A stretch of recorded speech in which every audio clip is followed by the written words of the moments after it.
Blog Talk Radio.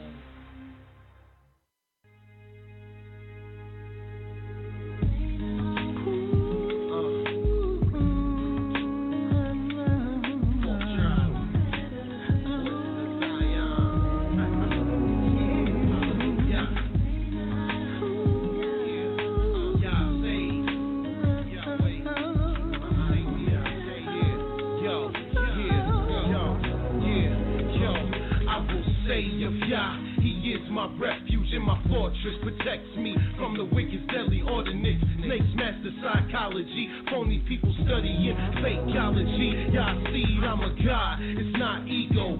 Psalms 82 verse 6, even JC know who be me. Lion face crew be deep, soldiers for YAH, screw these streets in front like the heat goat. That's how I leap, waiting on the master. In the meantime, studying for my masters, building houses, growing college, sharpen my sword, and I'm cutting up scholars, raising my sons, searching for the wife. YAH, I pray he find a virtuous one, stand for justice, relieve the oppressed.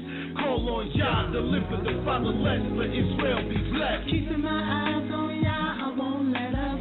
I'm strong and bold, I won't give up. When I fall, he came and saved me. The righteous fall, don't let up. Every time we gon' get up. When I call, he came and saved me. Yo, when the poor oppress the poor, it's like the sweeping rain, leaving no food, just pain. But YAH's name I exclaim, feed my brethren wisdom. YAH willing, he will do the same. Shame and calamity on my family, trapped in captivity.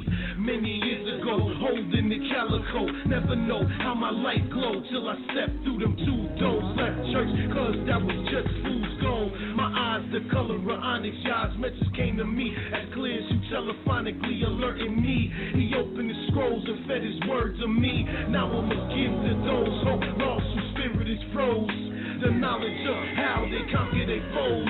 Enemies be hatred of self, something dangerous like this crack is wealth. Let's flee Babylon and let YAH be our help. Keeping my eyes on YAH, I won't let up. I'm strong and bold, I won't give up. When I fall, he came and saved me. The righteous fall, don't let up. Every time we gon' get up. When I call, he came and saved me. Keeping my eyes on YAH, I won't let up. I'm strong and bold, I won't give up. When I fall, he came and saved me. The righteous fall, don't let up. Every time we gon' get up. When I call, he came and saved me. Keeping my eyes on YAH, I won't let up. I'm strong and bold, I won't give up. When I fall, he came and saved me. The righteous fall, don't let up. Every time we gon' get up. When I call, he came and saved me. Keeping my eyes on YAH, I won't let up.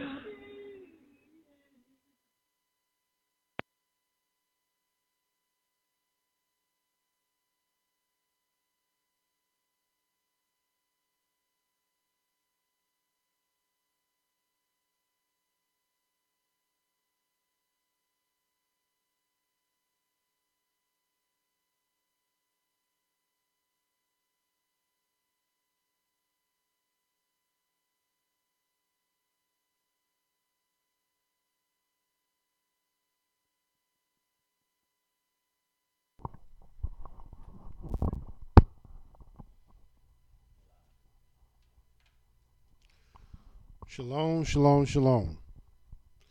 First and foremost, giving all praise and honor to the Holy One of Israel, to the Creator of the heaven, the earth, the sea, and all that is therein is, by saying hallelujah.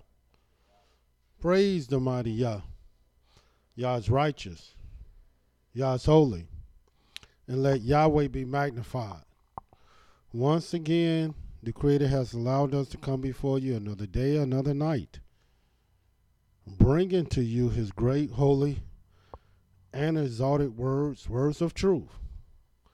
My name is Mowreh IshiYAH YIsraEL of the House of Israel, located right here in Cincinnati, Ohio, 1907 Vine Street, bringing to you nothing but the truth. And yes, it is true.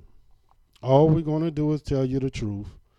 For Yah ordained me to tell you the truth, and this is what I'm going to do. And who is this Yah? Yah is the creator of the heaven, the earth, the sea, and all that is therein is. Yah is the Elohim of our fathers, the Elohim of Abraham, Yitzhak, and Yisrael, whom you may know as Abraham, Isaac, and Jacob. Yah is our king. He's our judge. He's our lawgiver. And Yah is our only Savior, and not just of Israel. Yahweh is the Savior of the world. And again, I praise the mighty Yah for allowing us to come before you this night. Last night, we brought to your attention and spoke on the 400-year vision of Abram. And why is that important? Well, it's important for a couple reasons. One, for some strange reason, which is not strange to me at all. But for some strange reason, there seems to be a controversy on whether this 400-year prophecy is speaking about Egypt of old and modern Egypt, or modern Babylon, or America today. But we want to put that controversy to rest. For really, it's not a controversy at all. Yahweh made himself crystal clear on the validity, the prophecy, and the Creator's words concerning the vision of Abram. And so we're going to talk about it again tonight, part 2. Last night we brought to your attention that in order for you to understand truly the 400-year prophecy, there are certain things that just have to add up and make sense. Yahweh told us and let us know crystal clear in the book of Amos, the 3rd chapter, if we turn there. I know everyone do not respect and honor and regard Yahweh's word. But those who do know Yahweh mean what he say and say what he mean. And this is what he said in the book of Amos, the 3rd chapter, the 7th verse. Surely Yahweh will do nothing, but he reveals his secret to his servants, the prophets. And what is that let us know? Yahweh is not going to do nothing but what he first revealed to his servants, the prophets. And why would he reveal to them? And what purpose is this revelation for? And let me show you. Why Yahweh will do nothing. Here it is. We got many of our people, many of our brothers and sisters going around and saying this prophecy has nothing to do with America. This vision that Abram had nothing to do with America at all. This vision was a vision prophesying the sojourning of our people in Egypt of old. And we're going to show you that ain't even close to the truth. 2 different times, 2 different dates, 2 different reasons all together, and 2 different prophecies. Period. Not only Yahweh said he will do nothing but what he first revealed unto his servants, the prophets. Watch what the Creator lets us know in the book of Deuteronomy. Deuteronomy, the 29th chapter. And watch what he says concerning his revelation. We just brought to your attention that Yahweh will do nothing but what he first revealed unto his servants, the prophets. Furthermore, Yahweh lets us know in the book of Deuteronomy, the 29th chapter, the 29th verse.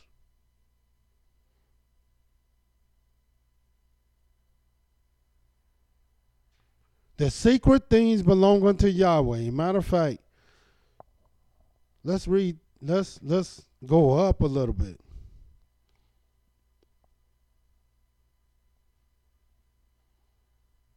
And we're going to start reading at the 24th verse. Even all nations shall say, why has Yahweh done thus to this land? What mean the heat of this great anger? The men shall say, because they have forsaken the covenant of Yahweh Elohim of their fathers, which he made with them when he brought them forth out of the land of Egypt. For they went and served other gods and worshiped them, gods whom they knew not and whom he had not given to them.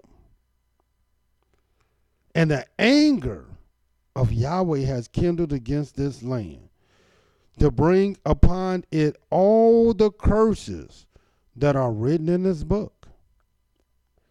And Yahweh rooted them out of their land in anger and in wrath and in great indignation, and cast them into another land as it is this day.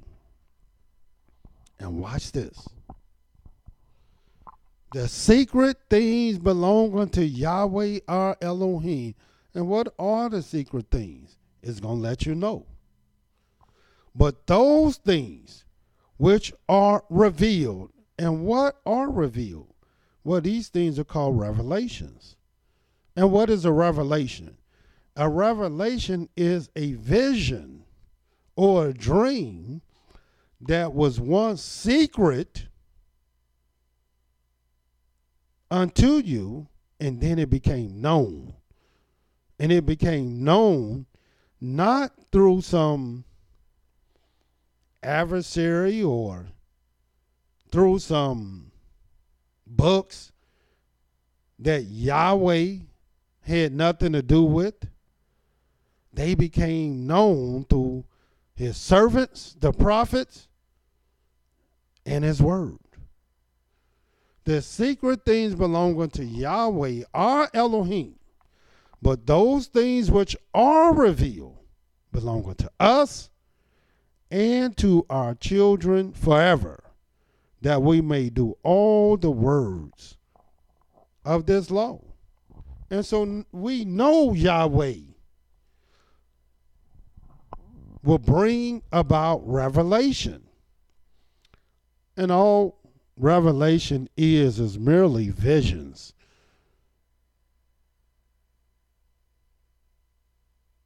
Yahweh will uncover many secrets. And why? So you can keep the law. Why? So you can know what's going on. Why? Because Yahweh will do nothing but what he first revealed unto his servants, the prophets. And this is the thing you want to know about Yahweh revelations. Any revelation or anything concerning the word of Yah. And you'll read about it in the book of Ecclesiastes, the 3rd chapter.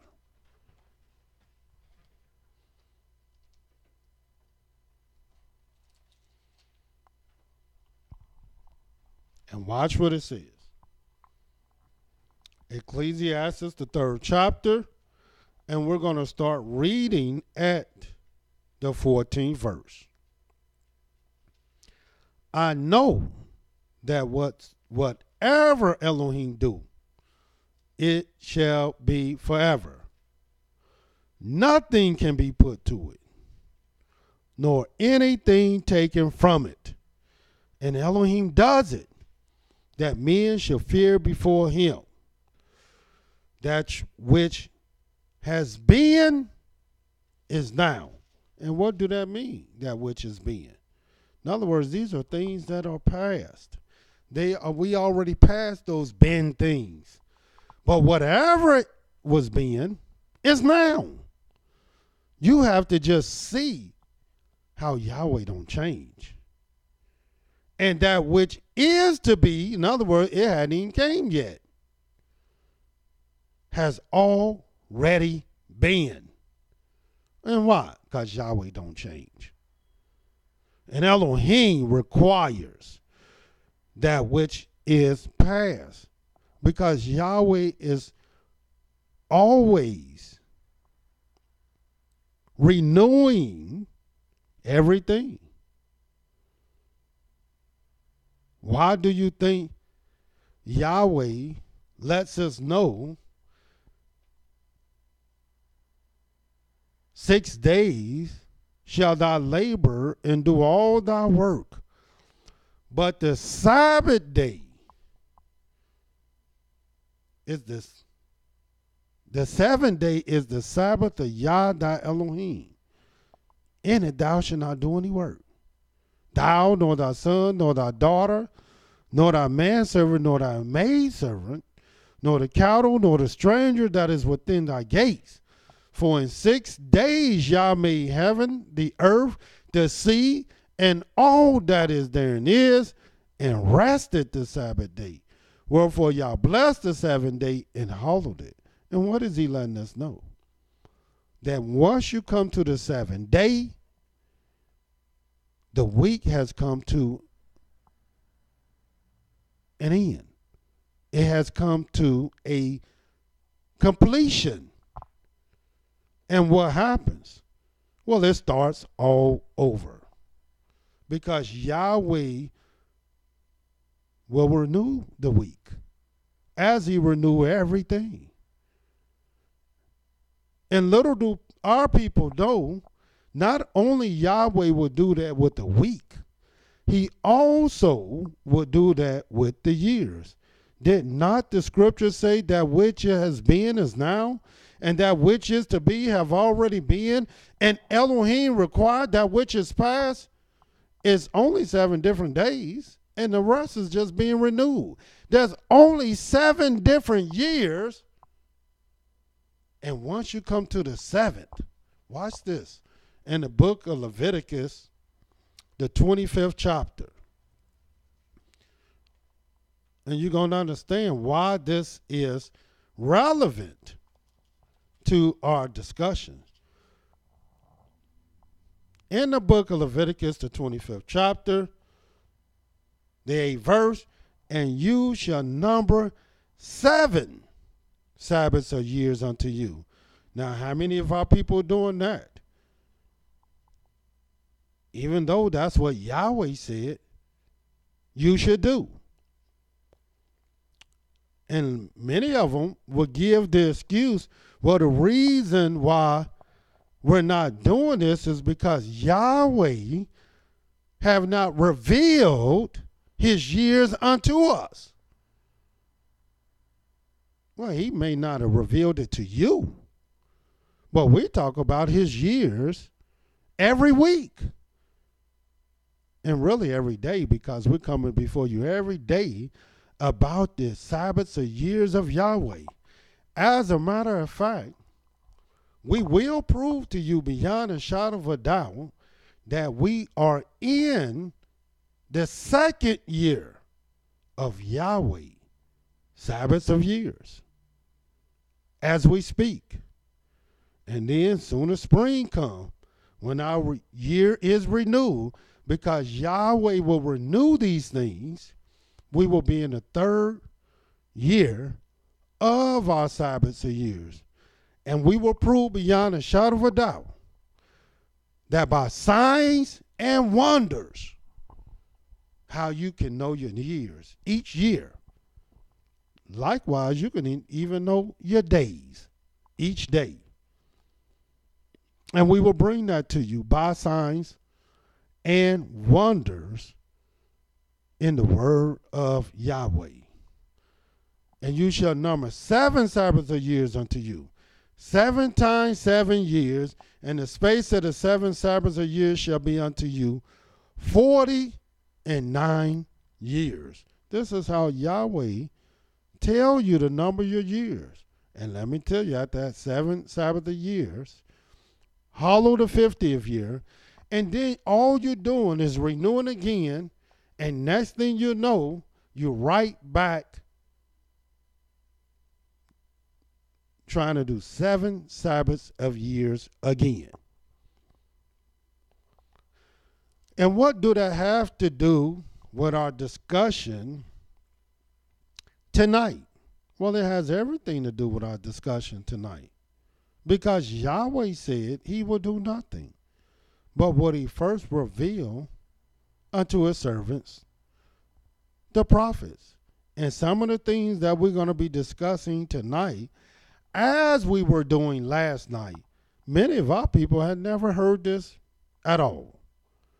Our people never knew that in 2020, that will be the 4th year of YAH'S Sabbaths of years. And why is that relevant? Because Yahweh said he will save Yehudah first, according to the book of Zechariah, the 12th chapter. And who is Yehudah? The 4th tribe of Israel. And since they the 4th tribe, what would Yahweh do with this 4th tribe? Since he said they will be saved first. And we know Yahweh is not a man that he shall lie, nor the son of man that he shall repent. Yahweh not only said he will save Yehudah first, which is the 4th tribe, they will be saved under the authority of the 4th beast. And what beast do you think we under? You think we under the 1st beast, the 2nd beast, the 3rd beast? Maybe you think we're under the 10th beast. Well, Yahweh only talked about 4 beasts. And you already know the 1st, the 2nd, and the 3rd beast are already history. And there's only one beast we can be under. There's only one beast that exists at this moment, at this time. And it is the 4th beast. The beast in which Yahweh said his people will be brought back from the sword. And not only Yahweh said Yehudah will be saved first, which is the 4th tribe, under the 4th beast, but also the 4th kingdom on earth. In other words, what did he mean by that? And you'll read all this in the book of Daniel, the 7th chapter. Well, they will be the 4th superpower. The 4th superpower that will rule everything, the whole earth, devour the whole earth, break the whole earth down in pieces. And what power is doing that? Going all over the earth, destroying with their religion as well as their democracy. And as they take their religion and their democracy, they take in their swords, their atomic bombs, there's weapons of mass destruction, and everything else to make the earth submit to their will. And who is that? Yes, America. There's no other nation that's doing that. And you know that. And there's only one nation that was prophesied to do such a thing. Yes, this little bitty horn that will be raised up out of all these other horns.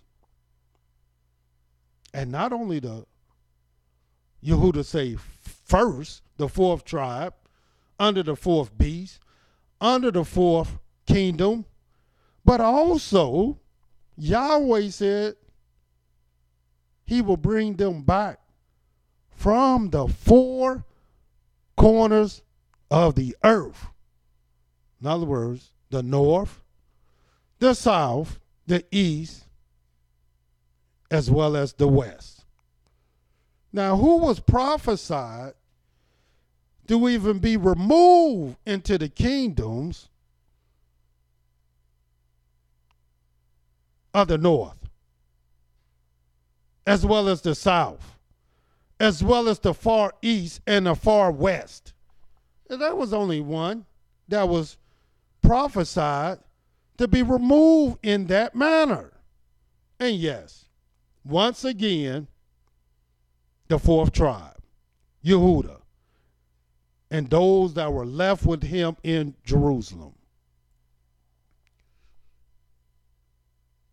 And of course, we also brought to your attention last night that not only they will be delivered to the four corners of the earth, but Yahweh even let us know who will be king. Because the kings come from Yehuda, which is the fourth tribe. And the scripture says in the book of Isaiah, 11th chapter, the root of Jesse. The branch of Jesse, not the root of David, which our people believe is Christ. Christ is not even mentioned one time in this book at all. No Yahshua, no YAH'S, none of that. That's some made up, phony language that our people have adopted because they don't want to say the Greek name. And this is a counterfeit that never, ever came out of the mouth of Yahweh. Ever. But David, his name is all over the book. As a matter of fact, the throne is called the throne of David. And Yahweh said he will bring him back to be king. And the last point that we made is the fact that when our people went into Babylon, when our people went into Egypt, it also was the fourth year. All you have to do is read in Babylon, Jeremiah 25. Just read it, and you'll see. It'll tell you the year. And we don't have to make nothing up. Just read it. And you'll see when our people went into Babylon. All you have to do is read Genesis 41 and Genesis chapter 41 and Genesis chapter 45. And it will let you know when our people went into Egypt, which was the second year of the famine. 7 years of plenty, which started in the third year. 7 years of famine, which also started in the third year. But the second year of that famine, which was the third year, the first year, the fourth year, the second year, our people walked right down into Egypt. And there, this is how long Yahweh said they will be in Egypt. or how long they were in Egypt. And watch what it says in the book of Exodus, the 12th chapter. And let's see if this sojourning is consistent with Yahweh said in the vision of Abram. And watch what it says. In the book of Exodus, the 12th chapter, the 40th verse. And watch what it says. Now, the sojourning of the children of Israel who dwelt in Egypt was 430 years. Well, I could have sworn the vision of Abram was 400 years.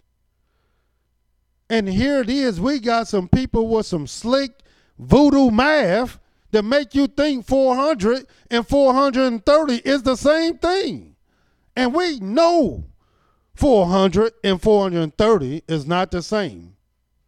Let somebody owe you $430 and just give you 400 back and then tell me if it's the same. Let you supposed to give $430 back in change and they give you 400. Oh, it's really the same. It's just 30. And let's see if that's the same. Let you be locked up in jail 430 days, but you're supposed to have been out in 400. Would you accept that? No, you wouldn't accept that.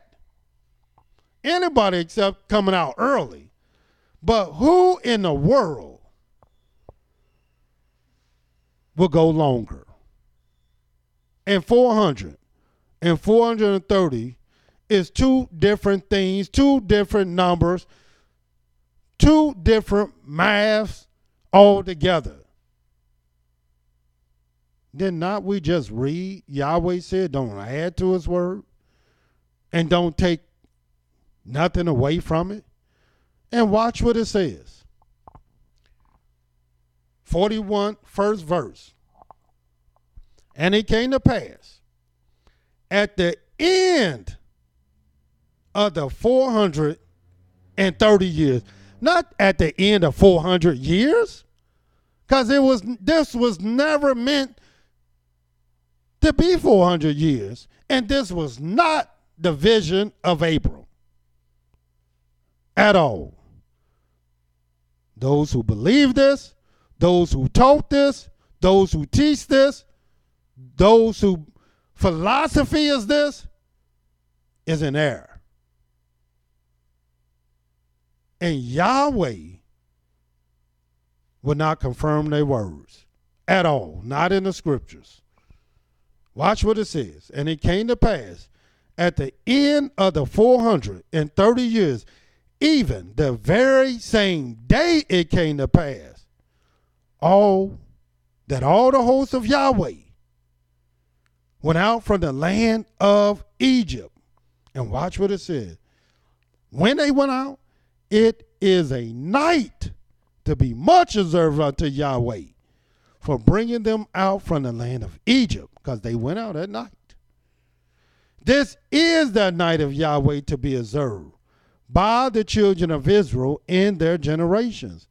And little do people know, our people don't observe this night. The only night our people observe is Passover. And this wasn't Passover. Passover was a night that all our people stayed in the house. Passover was a night that Yahweh had his death angel pass over our houses and delivered them. The Passover, we was not delivered, because that happened, we wasn't delivered out of Egypt. Our houses was delivered. But that was a night that we could not go out of our houses until the morning.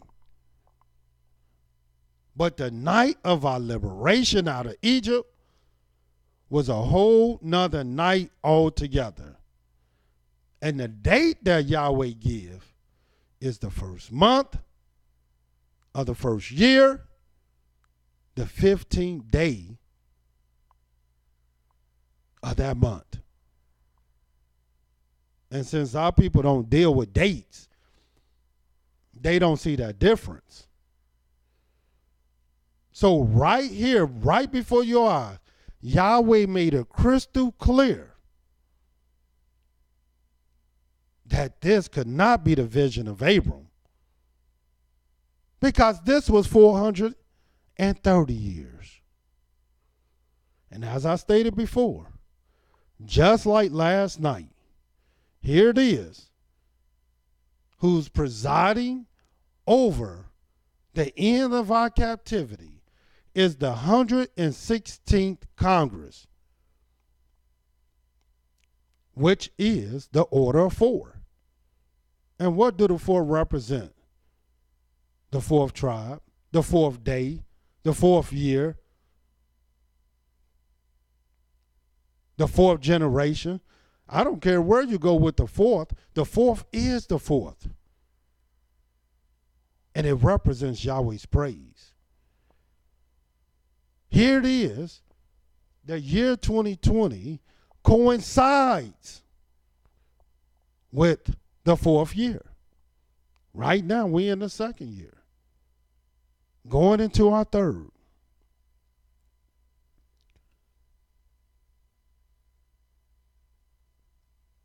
And is it a coincidence? All through the scriptures, it tell you about 6 score, 4 score. What's 4 score? 80, 20, 20, 20, 20. 2 score, 3 score, 20, 40, 60. 6 score, 120. Well, all 2020 is 2020s. And what's 2020? 400. And how many years did Yahweh say we would be afflicted and serve our enemies? Yes, 400 years. And he said that nation whom we shall serve, he will judge. And what is the judgment of Yahweh? 40. All you got to do is read Deuteronomy 25, and it'll let you know that. Why you think, and just to prove beyond a shadow of a doubt, that 40 is Yahweh's judgment, why do you think Yahweh reigned on the earth 40 days and 40 nights? And after the 40 days and after the 40 nights, what happened? All that had the breath of life in their nostrils, all that had breath of life, period, died on dry land. To show you how important 40 days and 40 nights is, our people spied out the land 40 days. Came back with a bad report, as many of our people do. The mass majority of them. And 2 didn't, 10 did. And what happened? That 40 day turned into 40 years in the wilderness. Why? Because 40 is Yahweh's judgment. As soon as Moses came down from the mount, because Yahweh told him, get ye down. And how long was Moses in the mount? 40 days and 40 nights. And what did the people do those 40 days and 40 nights? Act a fool. Because they said, surely Moses, something happened to him because he's been gone 40 days and 40 nights. And that's all it takes.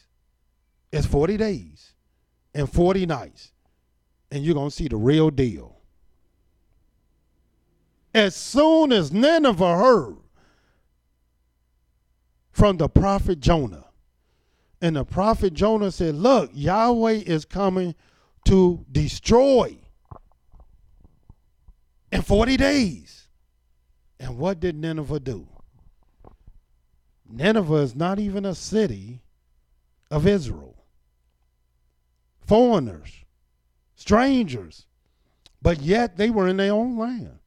And when they heard this decree, what did they do? They began to fast, put on sackcloth, and pray.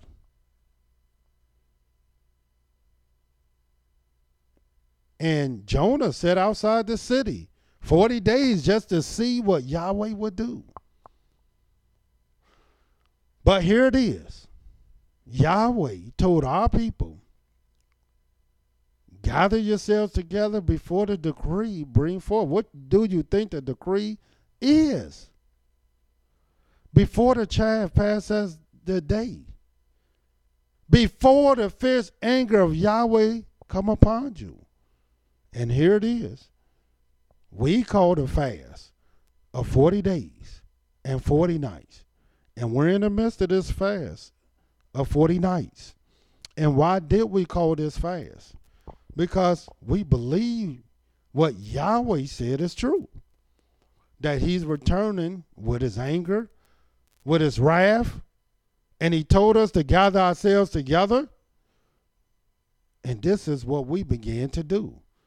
And I may add, Yahweh is justified in his anger because our people have been very foolish. And this is what we began to do. And let me show you exactly what we have done. And then I'm going to show you exactly how you know that Egypt of old has nothing at all to do with the vision of Abram. And watch this in the book of Psalms 50.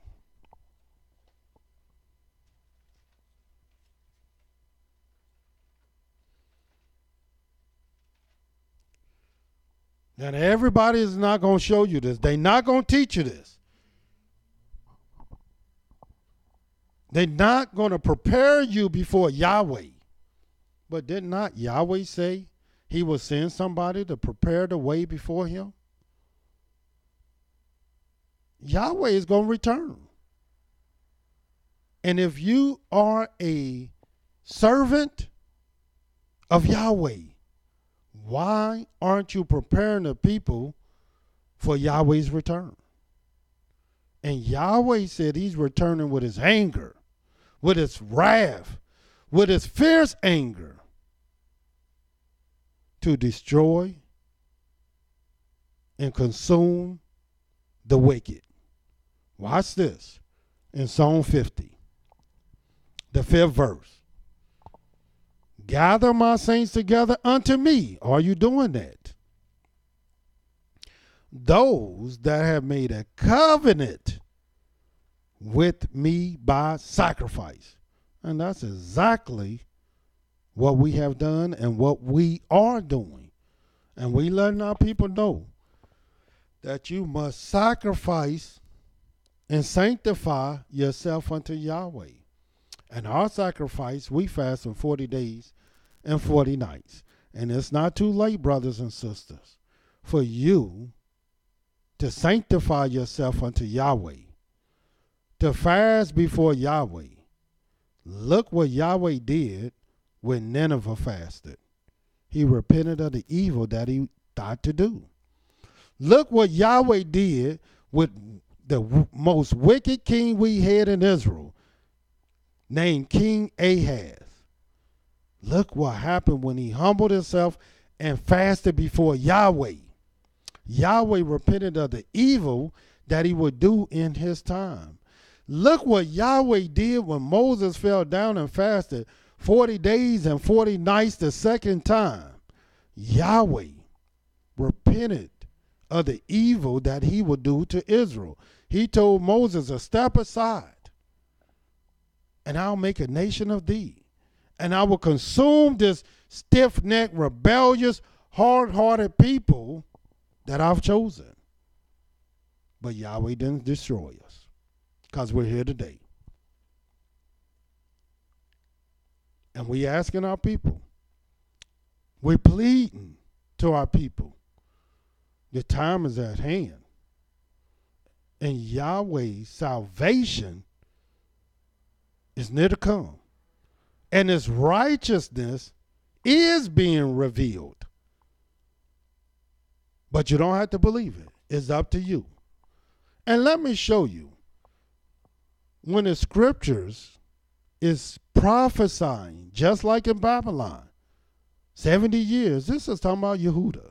This wasn't talking about all of Israel, all the 12 tribes. Even when our people went into Egypt and they sojourned there for 430 years, it was mainly because that's where Yehuda was. Even though it was talking about all of Israel. And likewise, the prophecies concerning the vision of Abraham, 400 years, is also talking about Yehuda. And let me prove this to you. And it's definitely not talking about Egypt of old. Watch this in the book of Deuteronomy 28.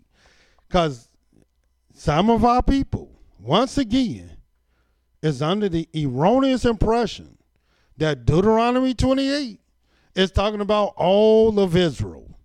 And I'm going to show you that it is not. And watch what it says in Deuteronomy 28. And we're going to start reading at the 45th verse. Or no, let's start at the 43. This is what it says.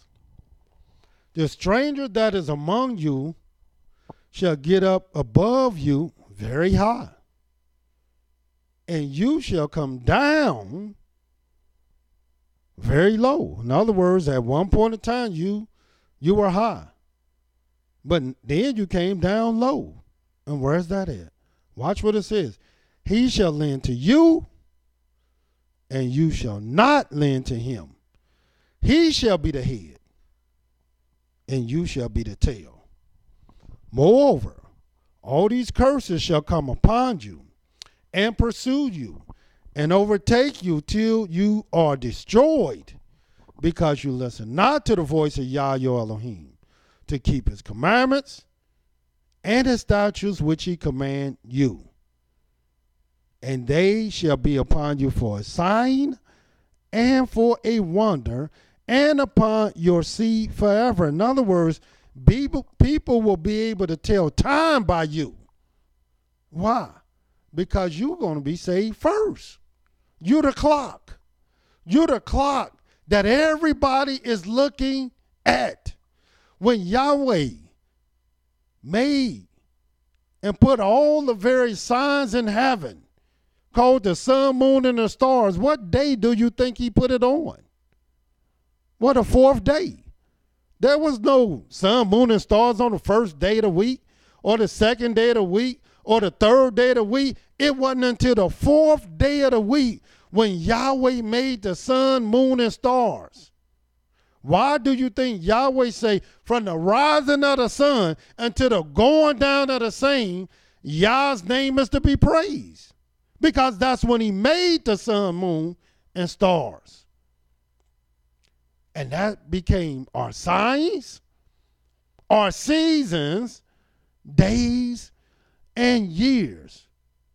And the fourth has always been a clock for our people, because that's when he made the clock for our people. And so therefore, the one that was made to be the fourth, and who was that? Yehuda is the clock. That's why we can tell time in Babylon for 70 years by Yehuda. That's why we can tell time in Egypt and when they went in the fourth year by Yehuda. And the same for America. And watch what it says.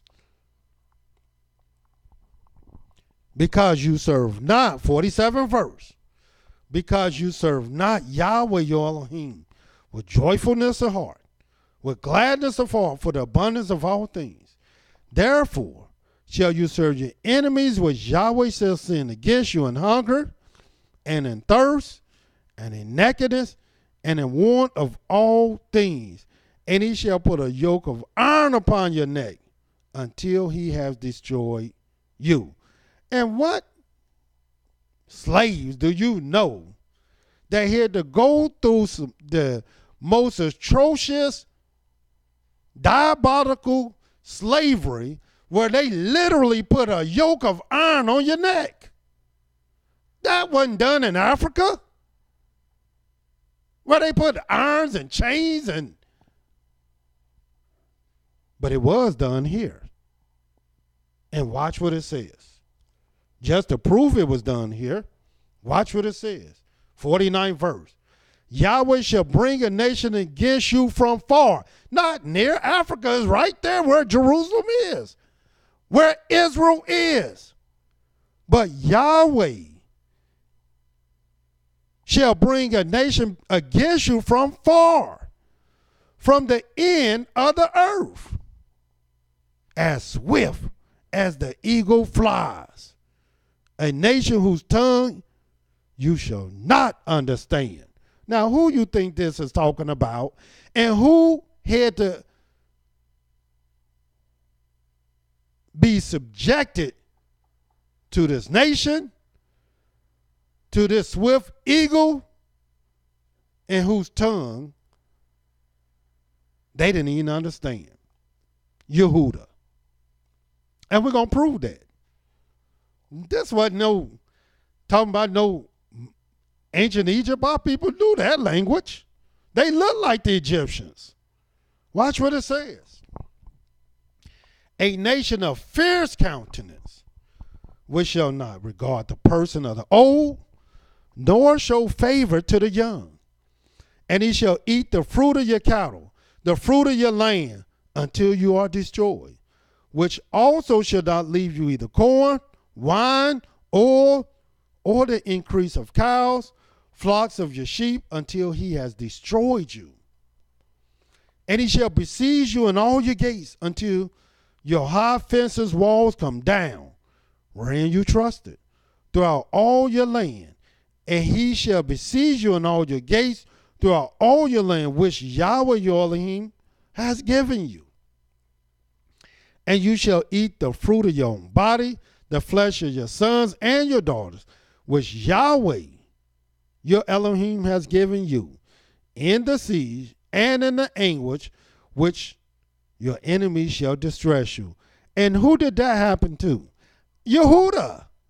That happened to Yehuda. This didn't happen to Israel. When Israel went into captivity, the Assyrian army came in there, took their tail out, set up a puppet government, and they there to this day. But not so with Yehuda. As a matter of fact, Yehuda and Israel went into captivity 2 different times altogether. They didn't go out together. They was out 2 different times. Watch what it says. I want you to know and see and understand who Deuteronomy 28 talking about. So that the man that is tender among you and very delicate, his eye shall be evil toward his brother, toward the wife of his bosom, toward the remnant of his children which he shall leave, so that he will not give to any of them of the flesh of his children whom he shall eat, because he has nothing left in the siege and in anguish, with which your enemies shall distress you in all your gates. The tender and the delicate woman among you, which will not venture to set the sole of her foot upon the ground, for delicateness and tenderness, her eye shall be evil toward the husband of her bosom, and toward her son, and toward her daughter, and toward her young one that comes out from between her feet, and toward her children which she shall bear. For she shall eat them for one of all things secretly in the siege and anguish, with which your enemies shall distress you in your gates. If you shall not observe to do all the words of this law that are written in this book, that you may fear this glorious and fearful name, Yahweh your Elohim, then Yahweh will make your place extraordinary, and the plagues of your seed, even great plagues, and of long continuance, and grievous sicknesses, and of long continuance. Man, there's nobody on earth that have more grievous sicknesses, plagues, extraordinary plagues, and of long continuance than what happened in what they call the transatlantic slave trade. It's the most diabolical history that's ever been told. And Yahweh had already told it. And Yahweh's told us who it will be. Not all of Israel. Yehuda went through this thing. Watch what it says. Did not it say a nation from afar gonna come get you? That's not what happened to the 10 tribes. 60th verse. Moreover, he will bring upon you all the diseases of Egypt, which you were afraid of, and they shall cling unto you. Also every sickness, every plague, which is not written in the book of this law, them will Yahweh bring upon you until you are destroyed. In other words, things that you won't even read about in these books, Yahweh is going to afflict his people and has afflicted his people even with those diseases and plagues. And watch what it says. 62. And you shall be left few in number, whereas you were as the stars of heaven for multitude, because you will not obey the voice of Yahweh your Elohim. And it shall come to pass that as Yahweh rejoice over you to do you good and to multiply you, so Yahweh will rejoice over you to destroy you and to bring you to nothing. And you shall be plucked from off the land where you go to possess it. And watch this. This is the key. Now we're getting down to the nitty gritty. And Yahweh shall scatter you among all people from the one end of the earth even to the other. That didn't happen to the 12 tribes. That happened to Yehuda. All you got to do is read it. They did not get chased out of their land like the 10 tribes did. It's going to tell you how Yehuda went out the land. Watch this. 64 verse again. And Yahweh shall scatter you among all people from the one end of the earth even to the other. And there you shall serve other gods. And watch the gods that you're going to serve, which neither you nor your fathers have known, even wood and stone. Our people knew the idols of Africa. They knew the idols of the land where they was from. But my goodness, this hippie on a stick, our people didn't know nothing about that. They never seen some long, stringy hippie on a stick before, and nor did they know the language of the people. You see, in history books today where our people who chronicled this thing, when they encountered this man, they thought they were just a bunch of cannibals. They didn't understand their language. They didn't know where they was going. They didn't see no land at all. And they thought these people were just coming to get them to eat them. And they had no clue about what was going on with them. And watch what it says. And among these nations you shall find no ease, neither shall the sole of your foot have rest. But Yahweh shall give you there a trembling heart, failing of eyes, and sorrow of mind. And that's all we had. Not so in Egypt. In the Egypt of old, our people had the best of the land, called Goshen. In Egypt, our people was the head. They wasn't no tail. It was just certain parts of that sojourning where we became afflicted. But we were the heads for many years. Not so here. And why? Because Yahweh said, the seed of Abram shall be in a land that is not theirs, and they shall serve them and be afflicted. And what do the word afflict means? It means to be tortured for 400 years. And watch what it says here. Watch this 65th verse again. And among these nations shall you find no ease, neither shall the sole of your foot have rest, because you're always working. But Yahweh shall give you there a trembling heart, failing of eyes, and sorrow of mind.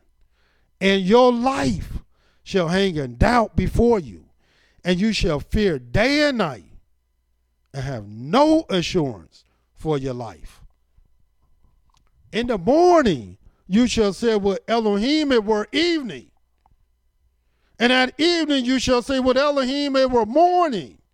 For the fear of your heart with which you shall fear, and for the sight of your eyes which you shall see. This does not happen in Egypt. This is happening today. And it's only happening with people who Yahweh say will come from afar, as swift as the eagle. And what is this eagle called today? Yes, America. And watch what it says. Not just America, but the extension of the Roman Empire, which is America, that little horn. Watch what it says. The 68th verse. And Yahweh shall bring you into Egypt again with ships. My brothers and sisters, I mean, after reading that, it should be the end of the whole matter. And why? Because this is the only place that's chronicled in history where our people was taken through the act of captivity and never returned by ships. And how long we been here? For almost 400 years. Because they chronicle and put the date of the first voyage, the first slave ship, the first slaves in 1619. Now, did they lie? Well, let's just say they lie, because they are liars. And we can say that they lied if Yahweh had not told us we will be here for 400 years. And how did Yahweh say we will be taken out? And let's read it again. And Yahweh shall bring you into Egypt again with ships. Well, how did we leave our home, Jerusalem, Yehuda? How did we leave? By ships, as Yahweh said. And how long were we gone? 400 years. I know y'all caught up in the heathen time. Did not he say he will change times and laws? And so our people are bamboozled on time. And we're going to make the crooked thing straight, because Yahweh say he will make the crooked thing straight. And Yahweh shall bring you into Egypt again with ships, by the way whereof I spoke to you. You shall see it no more again. And there you shall be sold to your enemies, not to your friends, not to your cousins, not to your neighbors. You're going to be sold to your enemies for bondmen and bondwomen, and no man shall buy you, which means, and nobody and no man will save you out of this situation, this condition that will befall you. This only happened exclusively to Yehudah. This did not happen to the 10 tribes of Israel by no stretch of the imagination. Furthermore, the scripture's going to tell you that it only happened to Yehudah in the book of Yoel. Turn there. Yoel. And let's see if this happened to the 10 tribes. No, it didn't. Because the vision of Abram is not talking about the 10 tribes. It's only talking about Yehudah, the 4th tribe. And why the 4th tribe? Because the 4th tribe, that is the clock. How I know they the clock? Because they the 4th tribe. And did not he say he was going to save Yehudah first? Why do you think all the other tribes is waiting on Yehudah? That's no myth. That's no fantasy. That's not some rumor. That's a fact. That's a truth. Because Yehudah will be saved first. And they saying, look, we sitting and waiting till Yehudah get saved so we can be saved. But Yehudah going around saying, well, we don't know when we're going to be saved. And as long as you don't know when you're going to be saved, as long as you don't know when you're going to get out of the jail, and imagine you just locked up in jail and you don't know when you're going to get out. Do you think you will ever prepare yourself to get out? No, you don't know when you're going to get out, so you'll act a fool until you find out. And why would you act a fool? Because just like any stiff-necked, hard-hearted, rebellious people, until something means something, until you have purpose behind something, you're going to just continue to be vain. For example, let the doctor come and tell you, man, you got to change the way you eat. You got heart disease. Now all of a sudden, since you got heart disease, now you want to straighten up. Because why? You got purpose. Let the doctor tell you you got diabetes. Oh, now I got to eat this and I got to drink that and I got to exercise. Well, you should have been doing that. Why did the doctor have to tell you that before you went to do it? Because before you had no purpose. But now you got purpose. And when you have purpose and when you have meaning, then if you're wise, you'll change. And Yahweh is letting you know time, because where there is no time, there's no purpose. And I'm going to show you time and purpose and show you how they all are connected. And we in the book of Joel, the 3rd chapter, and watch what it says. The very first verse. For behold, in those days, and in that time, when I shall bring again the captivity of Yehudah and Jerusalem. And why Yehudah and Jerusalem? Because they the ones went out together. I will also gather all nations and will bring them down into the valley of Jehoshaphat and will plead with them there for my people and for my heritage Israel, whom they have scattered among the nations and parted my land. And this is what they did. 3rd verse. And they have cast lots for my people and have given a boy for a harlot and sold a girl for wine, that they might drink In other words, that's all we was worth to many of the Ishmaelites who sold us, the so-called Africans. And watch what happened. 4th verse.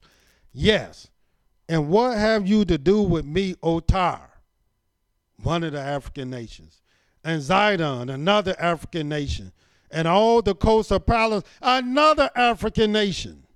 Will you render me a recompense? And if you recompense me swiftly and speedily, will I return your recompense upon your own head? And watch what it says. Because you have taken my silver and my gold, and carried into your temples my goodly, pleasant things. And watch this 6th verse. The children also of Yehudah and the children of Jerusalem have ye sold to the Grecians. Now, who are the Grecians? Well, the Grecians are the Greeks. And who are the Greeks? Yes, they the Europeans. The only people been sold to the Europeans, I thought, was Africans. Yeah, that's the story they told you. But this was Yehudah. This was the children of Jerusalem, priests and Levi, that you might remove them far from their border. The 10 tribes was not removed far from their border. Yehudah was moved far to the north, far to the south, far to the west, and far to the east. That's what Yehudah was done. Scattered all over, as the scriptures has prophesied. This is why Yehudah is the sign and the wonder, the clock in which the world is waiting on. And when will that clock strike 12? Because 12 represents the 12 tribes of Israel. Why you think there's 12 on every clock in the world? Because time revolves around Israel. Why do you think it's 12 months in a year? Because 12, the world revolves around 12. Why do you think, according to the book of Deuteronomy, the 32nd chapter, the 7th verse, where Yahweh said, all the nations was given their inheritance according to the 12 tribes of Israel. Why? Because all the nations surround Israel. Everything revolve around Israel. Or better yet, Israel revolves around everyone else. Israel is the clock of the world and not the other way around. And in particularly, Yehudah. And why Yehudah? Because they the 4th tribe. And what did Yahweh do in the 4th? He made the sun, moon, and stars for signs, seasons, days, and years. And when Yahweh talked about bringing our people back home, let me show you how he talked about bringing our people home in the book of Isaiah. Turn there. You won't read this about the 10 tribes at all. And watch what this says.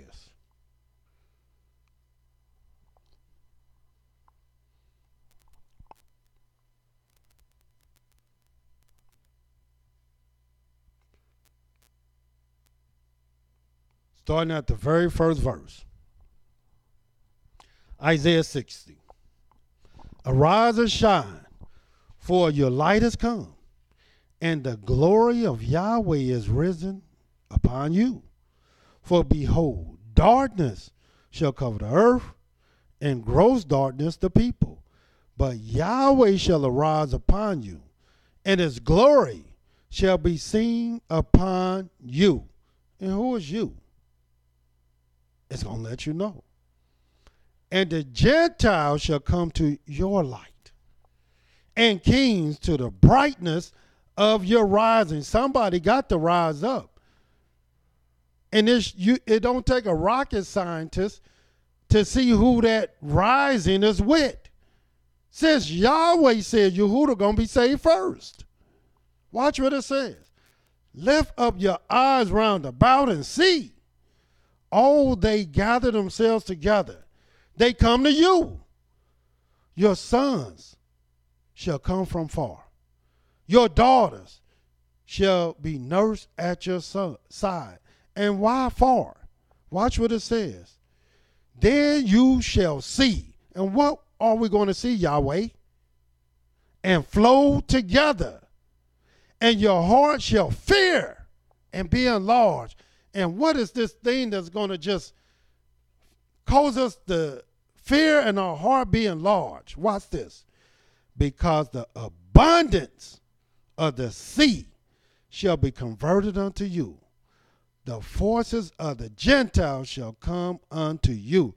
In other words, not only you're going to see our people in droves going home in the sea. Why? Because we the only ones that was taken from afar. And their riches going to come with us. Did not the vision of Abram said we're going to leave with great substance? You think we're going to leave here without barges of gold, barges of diamonds, barges of all the precious minerals that have been robbed from us? As many ships we will be on, that's how many barges that we will have behind us, full of riches. The sea will be converted unto us.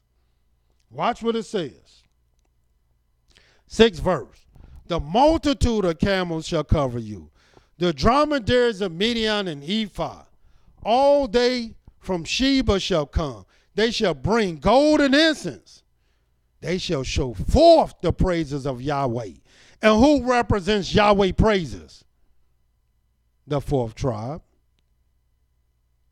And let me show you this. I just want you to see this, so you can see with your own eyes. Because maybe this is the very first time you've seen this. And watch it, what it says in the book of Genesis.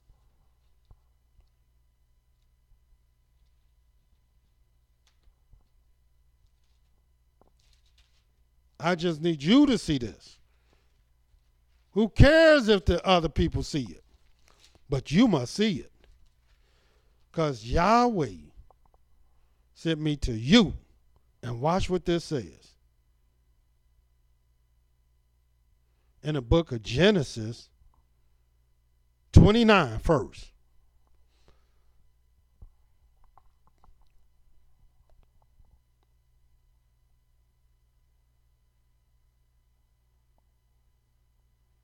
(32nd verse). Genesis 29 and 32. And Leah conceived and bore a son, and she called his name Reuben. For she said, surely Yahweh has looked upon my affliction. Now therefore my husband will love me. That's her firstborn. She conceived again and bore a son, and said, because Yahweh has heard that I was hated, he has therefore given me this son also. And she called his name Simeon. That's why the very first thing you got to see this thing. And she seen. Yahweh had looked on her affliction. Then she heard and acknowledged that Yahweh heard that she was hated. And watch the 34th verse. She conceived again, number 3, and bore a son, and said, now this time will my husband be joined unto me, because I born him 3 sons. Therefore was his name called Levi. And who joined us to Yah if it's not Levi, her 3rd son? But watch the very fourth son in the 35th verse. And she conceived again and bore a son. And she said, now will I praise Yahweh. Therefore she called his name Yehudah and stopped bearing. And why did she wait to the fourth son to say, now will I praise Yahweh? Because she knew what the fourth represented. Furthermore, in Genesis 49, turn there. The 8th verse. Yehudah, you are he whom your brothers shall praise. Why? What do you think Yehudah mean? Praise. What do you think he was made for? Yahweh's praise. And when was he born? The fourth born. And watch this. Your hand shall be in the neck of your enemies. Your father's children shall bow down before you. Yehudah's a lion's cub. From the prey, my son, you are gone up. He stooped down, he couched as a lion. And as an old lion, who shall rouse him up? The scepter shall not depart from Yehudah, nor a lawgiver from between his feet, until Shiloh comes, and unto him shall the gathering of the people be. This is who the gathering of the people going to be. Now we can go back to Isaiah 60 so you can understand what this is saying and who this is speaking of and the vision that is speaking about. And that's the vision of Abram, the 400-year vision of Abram. Watch what it says. Again in Isaiah 60, the 6th verse. The multitude of camels shall cover you. The dromedaries of Midian and Ephah, all they from Sheba shall come. They shall bring golden incense, and they shall show forth the what? The praises of Yahweh. All the flocks of Kedar shall be gathered together unto you. The rams and the bars shall minister unto you. They shall come up with the scepters on my altar, and I will glorify the house of my glory. And watch this 8th verse. Who are these that fly as a cloud? What is this thing? This is what the prophet is saying. What is this thing, man, that flies a cloud? The only thing you can see as that flies a cloud is a bird. But they know what a freaking bird is. That's not even a question what that is. But what he's seeing is these big, luxurious airplanes flying above the clouds like the clouds. My goodness, what are these? Just the cloud just sits in the air and just float. And this is what these planes do. Who are these that flies a cloud? And as the doves to their windows. And ain't that what a plane do? Go and just like a bird, land right where it's supposed to land. And this is what the prophet is seeing. Because what he's seeing is our people being delivered and taken home. But there's only one people that had to go by air, and there's only one people that go by ships. Not the 10 tribes. They can walk over just like our people of old.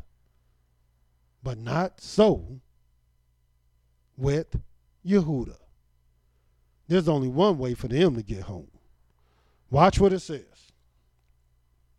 Surely the isles shall wait for me, and the ships of Tarshish first, to bring your sons from far, their silver and their gold with them, unto the name of Yahweh your Elohim, and to the Holy One of Israel, because he has glorified you. And the sons of strangers shall build up your walls, and their kings shall minister unto you. For in my wrath I smote you, but in my favor have I had mercy on you. Therefore, your gates shall be open continually. They shall not be shut day or night, day nor night, that men may bring unto you the forces of the Gentiles, and that their kings may be brought.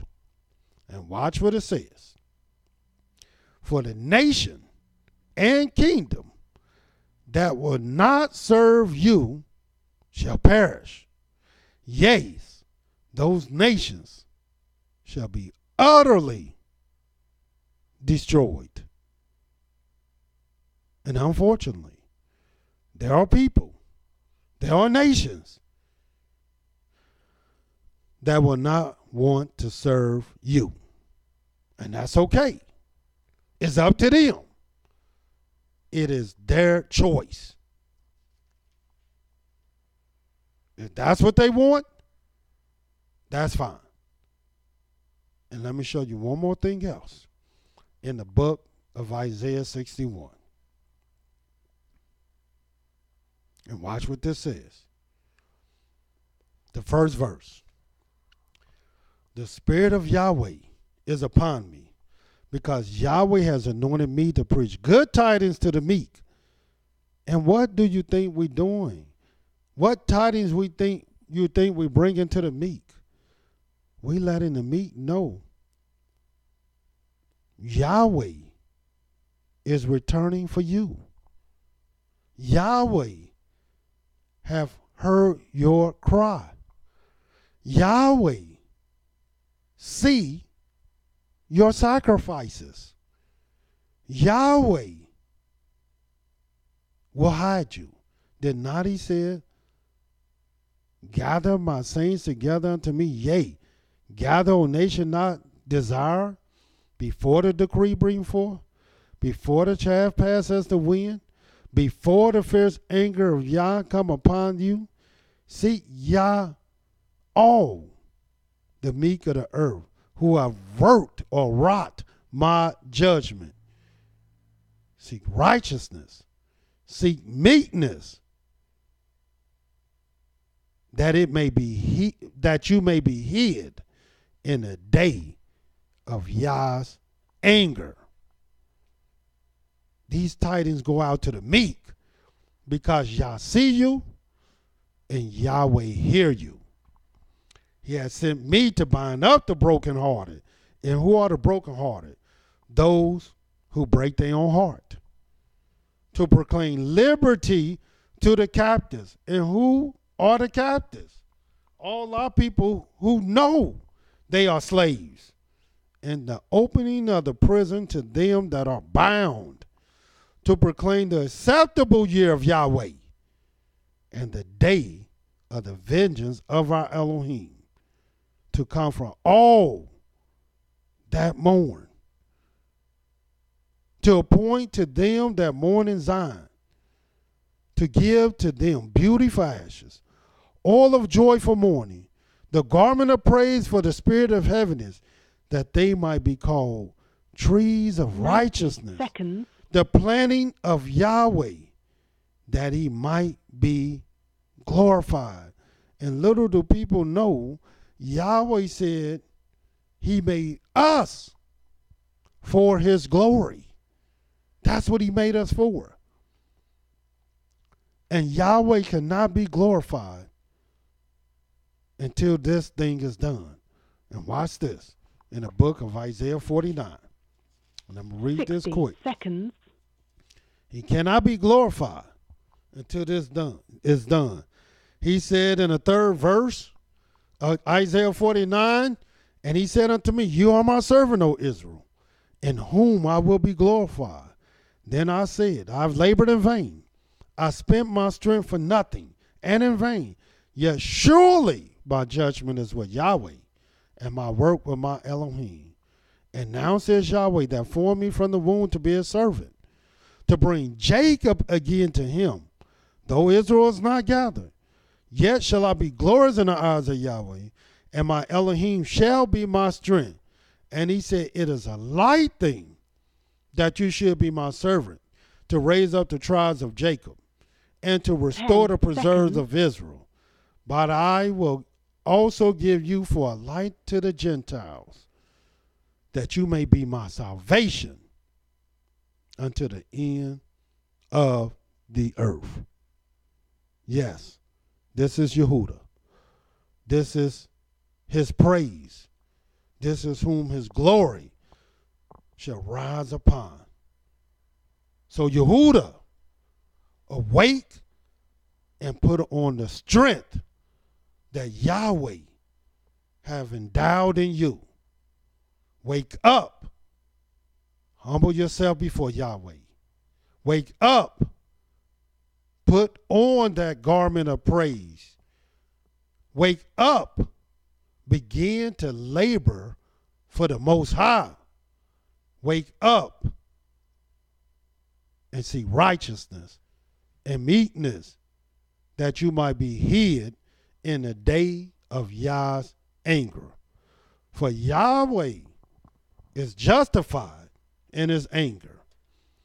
Until tomorrow, Yahweh love you, and so do I. Shalom.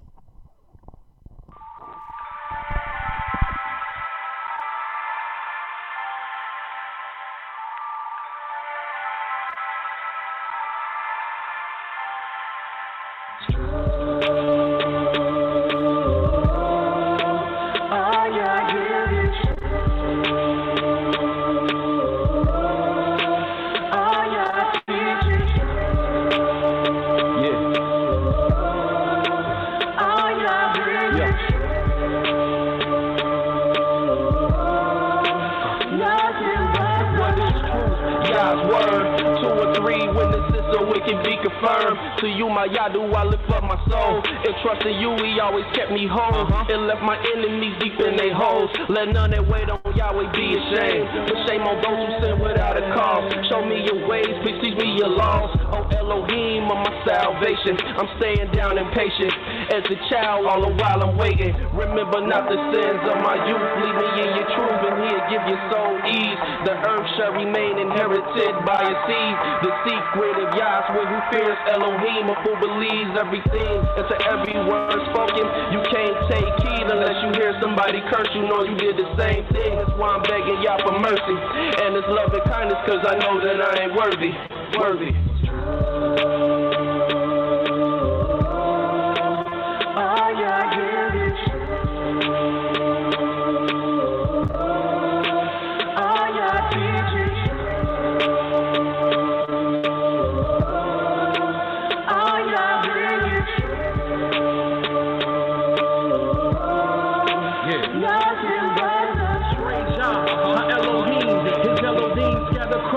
The seven seas, captivity is taking hold upon me. For frighten me and now we flee from fallen leaves.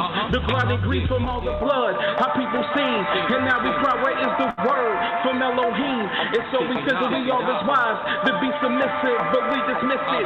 It is of this reason we have fallen victim to the lies that your root will pray and pursue. Rebellious of the Son, forgotten that He is one. Broken the holy ordinance, rejection of reproof. Then acknowledge what we do. Now we return back to the truth. Thank you for using Blog